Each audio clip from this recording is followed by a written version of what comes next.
가끔씩 통성 기도를 하는 교회나 그런 성도님들로부터 질문을 받기도 합니다. 우리가 왜 처음에 다 같이 성도님들이 모여서 회중 기도를 할 때 통성 기도를 해야 하는지, 그리고 통성 기도를 할 때 우리가 왜 주여 삼창을 해야 하고 그것이 성경에 어떤 근거가 되는지 저에게 여쭤보실 때가 종종 있었습니다. 우리는 다니엘서 9장 19절에 보면 다니엘이 주여 삼창을 하면서 기도를 합니다. 물론 이 주여 삼창은 다니엘이 했던 주여 삼창과 우리가 했던 주여 삼창은 약간 다소 그 형태가 다르기도 합니다. 우리는 보통 기도할 때 저희 교회 목사님께서는 주여 3번 부르짖고 다 같이 기도하시겠습니다. 두 손 들고 있는 힘을 다해서 통성으로 기도합니다. 이렇게 기도 훈련을 많이 가르쳐 주셨습니다. 저는 그때 왜 힘든데 목도 아프게 주여를 한 번만 하면 되지 3번씩이나 하냐, 그냥 기도하면 되지 왜 주여 3창까지 우리가 이렇게 해야 하느냐, 어떤 의미가 있느냐, 이런 궁금증이 있었습니다. 그런데 오늘 보니까 다니엘서 9장 19절에 다니엘은 이렇게 기도합니다. 주여 들으소서, 주여 용서하소서, 주여 들으시고 행하소서, 지체치 마옵소서. 하나님 앞에 다니엘은 자신의 민족들이 하나님 말씀을 떠나고 우상 숭배를 한 결과로서 바벨론의 포로로 끌려와 70년간 노예 생활, 바벨론 포로 생활을 할 수밖에 없는 것에 대해서 그는 이렇게 필사적으로 매달리면서 자신의 민족의 죄를 용서해 달라고 회개기도 하는 것을 우리는 볼 수 있습니다. 다니엘이 주여 들으소서, 주여 지체치 마옵소서, 주여 행하소서라고 말했던 것은 무엇이냐면, 어느 날 그는 성경을 읽다가 예레미야 선지자를 통해서 예레미야 25장에 보면 너희들이 바벨론의 포로로 끌려갈 것이다. 70년이 그 기한이 차서야 다시 고국으로 돌아오게 된다라는 말씀을 그는 알고 깨닫게 되었습니다. 다니엘이 이것을 깨달았을 때는 이제 겨우 한 3년 정도 남은 기간입니다. 즉 다니엘이 3년 정도 지나면 하나님께서 정하신 그 70년의 포로 기간이 끝나고 자신들이 고국 예루살렘으로 돌아갈 수 있다는 것을 알게 되었습니다. 이때 다니엘은 뜻을 정하고 하나님 앞에 필사적으로 매달려서 이렇게 기도합니다. 주여, 우리 민족이 하나님을 떠났고 이렇게 포로 생활한 것은 주의 율법과 계명을 버렸기 때문입니다.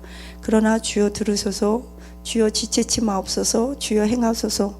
즉 예레미야 선지자를 통해서 약속하신 70년의 기한이 차면 지체치 마옵시고 또 연장되지 않도록, 그 계획이 변경되지 않도록 하나님 반드시 3년 후 70년이 다 만기가 차면 우리 민족이 예루살렘으로 돌아갈 수 있도록 해달라고 기도하는 장면입니다.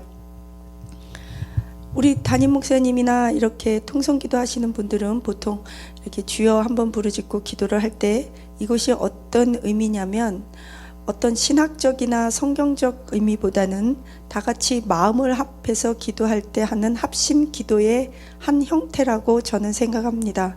물론 이것이 성경에 나오는 것은 아닌 것 같습니다. 아직 제가 찾아보지 못했습니다. 그러나 제가 아는 목사님께 여쭤봤더니 그분이 이렇게 말씀을 해주시는데, 저도 기도 인도를 해보니까 조금 공감은 가는 내용이었고, 통성기도 인도를 하고 이렇게 통성기도 인도를 가르쳐 보니까 그 방법이 조금 더 그 기도에 하는 방법에 있어서 좀 효율적이었습니다.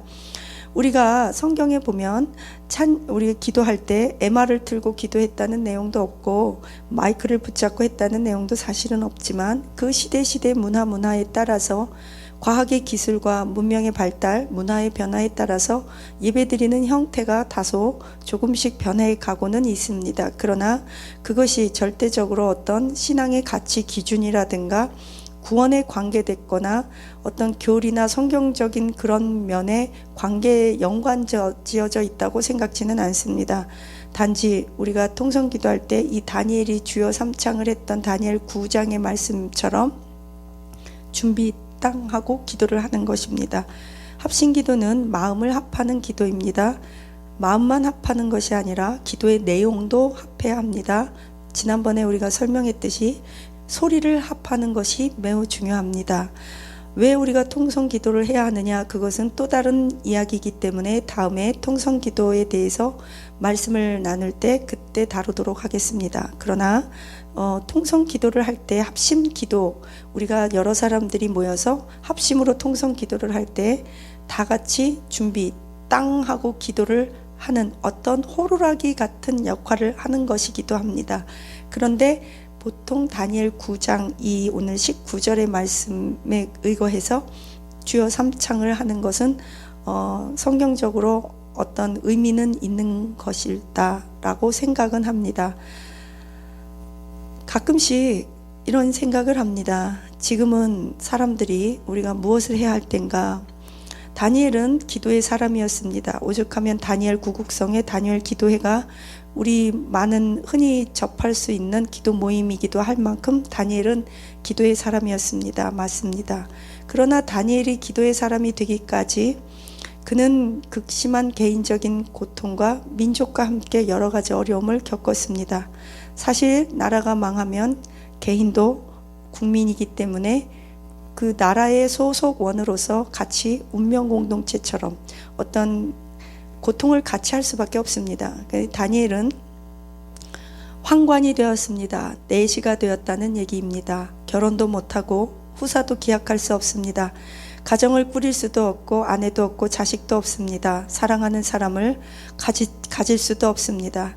다니엘이 바벨론의 포로로 끌려가서 기껏 갈대와 우루 그 문화를 배워서 언어를 배워서 학문을 배워서 그가 할 수 있는 것은 점치는 것이었습니다. 바벨론의 그 당시에는 점성술, 별자리를 보고 점치는 그 점성술이 되게 유명했는데 그런 학문을 배운 것입니다. 그래서 왕의 꿈을 해석하고 점치고 이방인의 신을 섬겨야만 하는, 이방 왕을 섬기는 정말 불우한 사람이었습니다.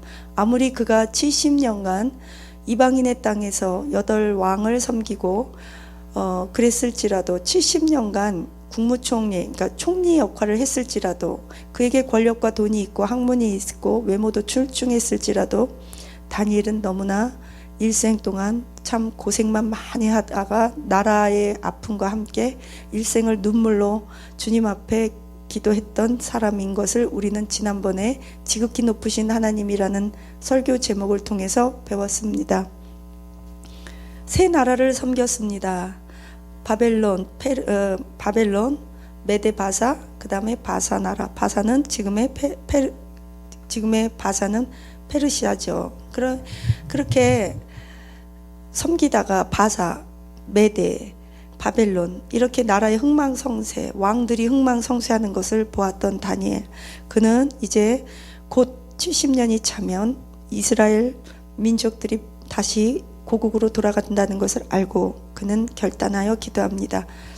저는 요즘 계속 교회에서 자면서 집에 들어가지 못하고 계속 철야하고 혼자 새벽 예배 드리고 그러면서 제가 하나님 앞에 나라를 위해서 기도해야 될 기도 제목은 무엇입니까? 하나님이 기뻐하시는 기도를 올려드려야 할 텐데 어떨 때는 기도 제목을 몰라서 내지는 하나님이 원하시는 기도 제목을 알아야 하니까 하나님께 여쭤봅니다. 하나님, 지금 이 시간에 하나님 당신이 원하시고 찾고 계시는 기도의 내용과 기도의 제목은 무엇입니까?